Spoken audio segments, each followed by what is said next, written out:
हमारे इस एपिसोड की शुरुआत होती है वहीं से जहां से हमारा पिछला एपिसोड ख़त्म हुआ था। पिछले एपिसोड में सियंग ने पॉल से कहा था कि अगर वह उसकी आंटी को सेफ नहीं रखता तो उसे इसकी बहुत भारी कीमत चुकानी पड़ेगी। फिर हमें कुछ देर बाद का व्यू दिखाया जाता है। पॉल सियंग को यूएस मिलिट्री बेस से निकालने के लिए एक जगह लेकर जा रहा है जहां से वह मिलिट्री बेस से बिना किसी दिक्कत से निकल सकता है और ना ही बाहर के लोग उसे नोटिस करेंगे कि वह मिलिट्री बेस से कब बाहर निकला। और पॉल गाड़ी के अंदर सोच रहा होता है, मुझे लगता है मैंने इस लड़के से कुछ ज़्यादा ही नरमी से बात कर ली, या फिर मैंने इसे इग्नोर कर दिया। इसकी उम्र को देखते हुए मुझे इसे शुरुआत में ही हल्के में नहीं लेना चाहिए था। अब लगता है यह मुझ पर ही भारी पड़ने वाला है। फिर कुछ देर बाद वह उस जगह पर पहुंच जाते हैं। तुम इस जगह से बिना किसी मुसीबत के निकल सकते हो। बाहर के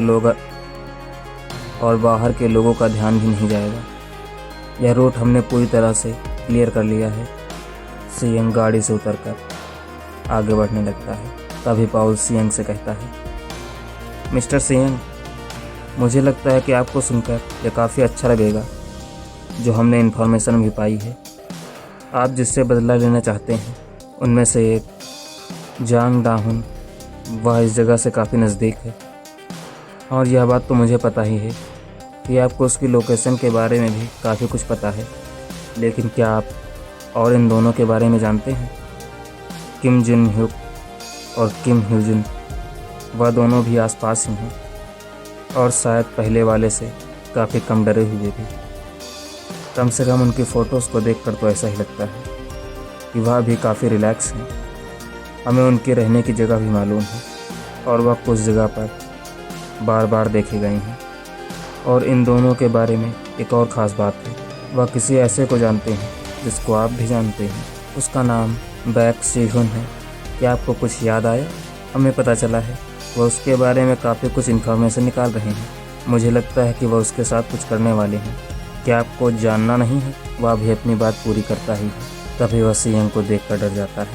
सियंग हद से ज़्यादा गुस्से में होता है और पॉल पर एक नज़र मारता है।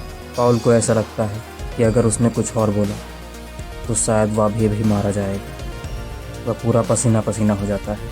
तभी सियंग वहाँ से एक जंप मारता है और यूएस मिलिट्री बेस को पार करता हुआ बाहर निकल जाता है, क्योंकि शायद उसे अब समझ आ चुका है कि वह सियंग को क्यों खोज रहे हैं। इसलिए वह जल्द से जल्द वहाँ पर पहुँचना चाहता है। फिर हमारा भी शिफ्ट होता है पुलिस इन्वेस्टिगेशन पर, क्योंकि सियंग जब मिलिट्री बेस में लोगों को मार रहा था उसी रात किसी ने पुलिस वालों को भी मारा है जिसका शक सियंग पर है।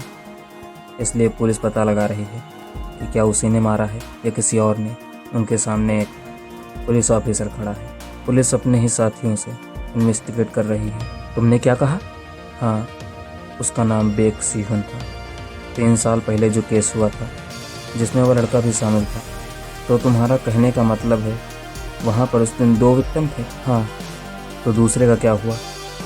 वह शायद अब किसी मेंटल हॉस्पिटल में है। यह बात तुम लोगों ने मीडिया से छुपाई कैसे? इसके पीछे बहुत सारे लोगों का हाथ है। आधे से ज़्यादा लोगों ने पैसा लेकर अपना मुंह बंद कर लिया। और यह बात तुम्हें कैसे पता चली? क्योंकि उस समय मैं भी वहाँ पर था। उस लड़के की बॉडी से कुछ दूर पर ही एक दूसरी बॉडी भी मिली थी, लेकिन हमने उसे रिकॉर्ड नहीं रखा। और उसके माता पिता ने कंप्लेन नहीं की उनके बच्चे के साथ जो हुआ? कैसे करते? उन्हें इसके लिए इतना पैसा जो मिला था, इसलिए उनके माता पिता ने भी अपना मुंह बंद कर लिया। और सियंग के माता पिता का क्या उन्होंने नहीं किया? या फिर तुम लोगों ने उन्हें पैसे नहीं खिलाए? पैसे देने की कोशिश की थी लेकिन वह लोग माने नहीं, बल्कि मीडिया में जाकर बात उछालने की कोशिश की।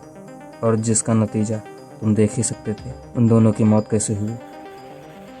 उन दोनों को इतना परेशान कर दिया गया कि उन्होंने खुद ही आग लगा ली। हाँ, और शायद तुम लोगों को यह उम्मीद नहीं थी कि यह बात इतनी ज़्यादा फैल जाएगी कि इतने सारे लोगों का ध्यान चला गया, और जिसकी वजह से उन लोगों को सज़ा भी मिली जिन्होंने उनके बेटे के साथ ऐसा किया था। हाँ, आप उसको सज़ा तो बोल ही सकते हैं, इतने समय कोरिया से बाहर रहना। लेकिन मैं आपको बता दूं, पावरफुल लोगों की कोई सज़ा नहीं होती। वह हमेशा बच जाते हैं। मैं पावरफुल नहीं हूँ, इसलिए पकड़ा गया। और कल रात को जो मर्डर हुए उसके बारे में तुम्हें क्या पता है? वह दोनों पुलिस ऑफिसर उस टाइम सीन पर मौजूद थे जब हमें उन दोनों की बॉडी मिली थी। दोनों जिंदा थे, लेकिन हमने सिर्फ एक का ही नाम रिकॉर्ड में अपने रखा, बाकी दूसरे का हमने पैसे लेकर रिकॉर्ड से नाम ही हटा दिया और उसे चुपके से किसी दूसरे एम्बुलेंस में भेज दिया। जो लोग कल मरे हैं वह दोनों भी उसी कांड में शामिल थे। तो तुम हमारे पास क्यों आए? तुम्हें पता है इन्हें किसने मारा? नहीं, लेकिन न्यूज़ में जो चल रहा है कि सीएम उन सभी को मार रहा है जिसकी वजह से उसके माँ बाप मरे।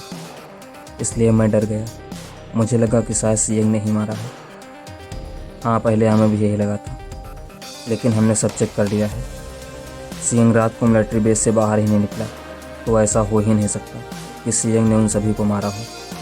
फिर हमारा व्यू जाता है एक मेंटल हॉस्पिटल पर। हॉस्पिटल के रूम नंबर 209 में बैक्सीहन दीवार पर एक ड्राइंग कर रही है जिसमें 2 ऑफिसर मरे हुए पड़े हैं। फिर हमारा व्यू शिफ्ट होता है कि म्यूजियम पर। वह अपने कमरे में आराम से लेटी है बिना किसी डर के कि कहीं सीएम आकर उसे भी मार न दे, और आराम से अपना मोबाइल चला रही है।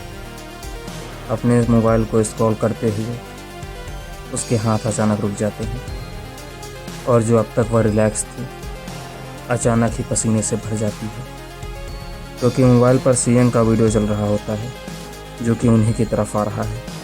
सेम टाइम पर यही वीडियो किम ह्यूजन भी देख रहा होता है और नीचे के चैट्स को देखकर उन सभी को गालियाँ देने लगता है।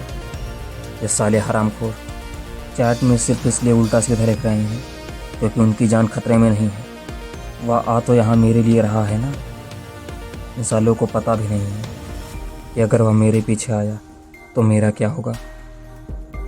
मॉम, बताइए अब हम क्या करें?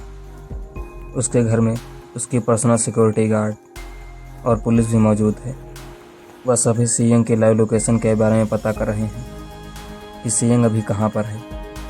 तभी उनका रेडियो बजता है।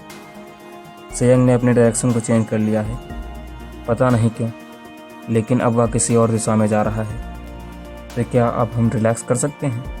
नहीं, पता नहीं वह कब यहाँ पर आ जाए। हम सभी को अलर्ट रहना है और मेरा सोचना यह है कि हमें इस जगह को छोड़ देना चाहिए। बेटा जी नहीं है, क्या हुआ? मैंने सुना है कि वह सिंसडाउन जा रहा है।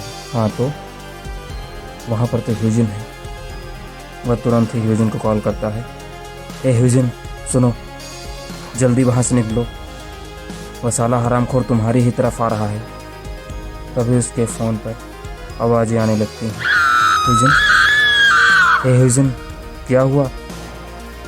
उसके चीखने की आवाज़ें सुनकर वह वहाँ से जाने लगता है। किम, क्या हुआ बेटा? कहाँ जा रहे हो? मैं अब कहीं भी नहीं भाग सकता। वह यहाँ आकर मुझे भी मार देगा।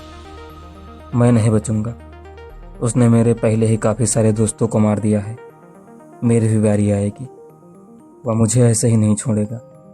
मॉम, हमें यहाँ से भाग जाना चाहिए। वह बिल्कुल एक जानवर है। उसके रास्ते में जो भी आएगा वह उसे मार देगा। यहाँ से भाग जाते हैं।